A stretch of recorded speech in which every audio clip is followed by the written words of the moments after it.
সবাই বলে তোমরা ছেলে মানুষ, ইয়ং জেনারেশনের পোলাপাইন, তোমাদের জীবনটা অনেক আনন্দের, কিন্তু তারা বুঝে না একটা ছেলের জীবনে অনেক কষ্ট আছে। একটা ছেলে ঘরে বসে থাকলে টাইম নষ্ট করতেছে, ঘর থেকে বাইর হলে ছেলে খারাপ হয়ে গেছে, আড্ডা শিখে গেছে। যখন কোনো সমাবেশে একটা ছেলে উচিত কথা বলে তাহলে সবাই বলবে ছেলেটা একটু বেশি কথা বলে, আর যদি চুপচাপ থাকে তাহলে বলবে ছেলেটা বোকা শোকা, কোনো কথাবার্তাই বলে না।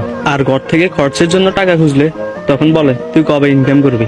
আর যখন নিজে ইনকাম করে নিজের কিছু শখ আহ্লাদ পূরণ করে তাহলে সবাই বলবে বাহ সুন্দর, টাকার গরম দেখাইতেছে, টাকার অহংকার দেখাইতেছে। তারপর যদি দেশে কিছু করতে না পারে তাহলে বলবে বিদেশ চলে যা, বিদেশে অনেক টাকা ইনকাম করা যায়। আর যখন বিদেশ থেকে ফেরার সময় টাকা ইনকাম করে না আনতে পারে তাহলে বলবে এই কারণে বলছে দেশে থাক, দেশে অনেক টাকা ইনকাম করা যায়। আর লাস্ট একটা ফাইনাল কথা হচ্ছে, একটা মেয়ে যদি এক ফোঁটা চোখের পানি ফেলে হাজারটা মিথ্যে কথা বলে সবাই বিশ্বাস করবে, আর একটা ছেলে যদি সারাদিন কান্না করে হাজারটা সত্য কথা বলে কেউ বিশ্বাস করবে না, যতক্ষণ ছেলেটা মারা না যাবে।